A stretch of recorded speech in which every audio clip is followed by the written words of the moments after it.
Assalamualaikum warahmatullahi wabarakatuh. Pada kali ini kita akan melaksanakan pembahasan soal lagi soal yang hubungannya sama elektronika dan juga soal otomasi industri PPG, mekatronika dan lain sebagainya ya. Kita sampai kayak gini soal nomor 429. Soal yang lain bisa dilihat di link deskripsi.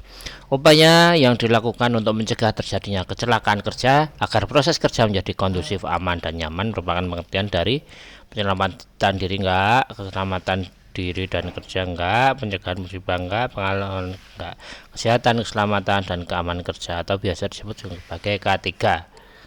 K3. K3HK gitu. Kadang ya K3 atau kadang ya K3HK, kadang K3 dan lingkungan hidup dan lain sebagainya. Berikut ini K3LH, maaf.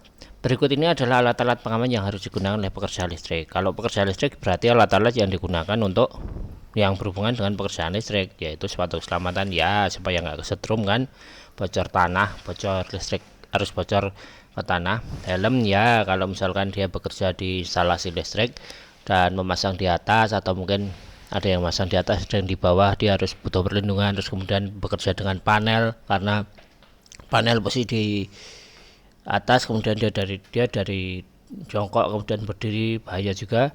Kacamata ya nanti misalkan terjadi pada waktu proses mengebor, memasang ada yang partikel yang terlempar. Sarung tangan ya supaya tidak tersetrum. Ikat pinggang ini dipertanyakan, ikat pinggangnya untuk apa fungsinya. Kalau fungsinya ikat pinggang ada bisa naruh tool set gitu, mungkin cenderung ke arah tool bag ya gitu.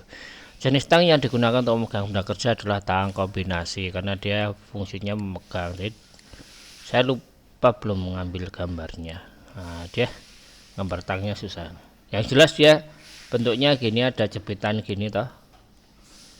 Kita bayangkan kayak gunting itu, nanti dia lebar, jepitannya itu lebar yang tang kombinasi. Kalau tang potong fungsinya untuk memotong. Tang pembulat dia bentuknya enggak, ujungnya itu agak bulat, jadi untuk membuat kabel yang untuk mata itik dan lain sebagainya. Jadi membuat kabel misalkan NJAF bentuknya agak bulat sehingga bisa dipasang di kawatnya, bentuknya jadi bulat, dipuntir gitu, jadi bisa dipasang di busbar. Tang pemegang ini ya apa ya, tang pemegang, tang kakak tua ini yang mulutnya kayak kakak tua itu.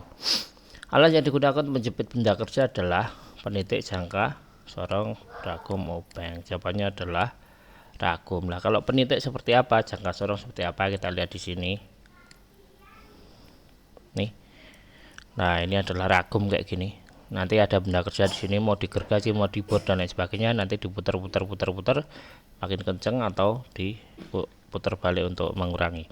Ini namanya penitik. Penitik ini untuk misalkan kita mau ngebor benda kerja di suatu titik toh, lah untuk menandai titik ini maka dipukulkan ini dengan diarahkan ke sini sambil dipukul menggunakan hammer atau palu. Ini yang disebut sebagai mikrometer skrup. Nah, kalau jangka sorong bisa dilihat di soal berikutnya ya, soal berikutnya itu ada yang jangka sorong, tadi udah saya cari nggak ada. Kayak gini.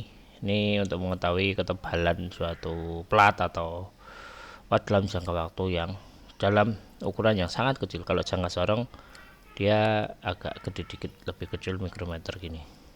Ada dua kayak gini, kemudian ini bisa ditarik ulur kayak gitu. Ada skala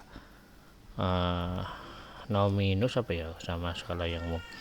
Gambar di atas merupakan rambu-rambu. Jawabannya adalah rambu-rambu perintah atau larangan karena ini ada gininya semua ini loh. Nah, miringnya nggak boleh gitu. Waspada ada rambu-rambu lintas bukan, simbol satlantas bukan, informasi bukan. Mungkin itu aja yang bisa kami sampaikan. Kalau lebihnya mohon maaf. Silahkan like dan subscribe kalau mau, kalau enggak juga enggak masalah, dan bagikan jika bermanfaat kalau mau juga. Dan yang penting kita tetap belajar, Indonesia maju. Terima kasih. Wassalamualaikum warahmatullahi wabarakatuh.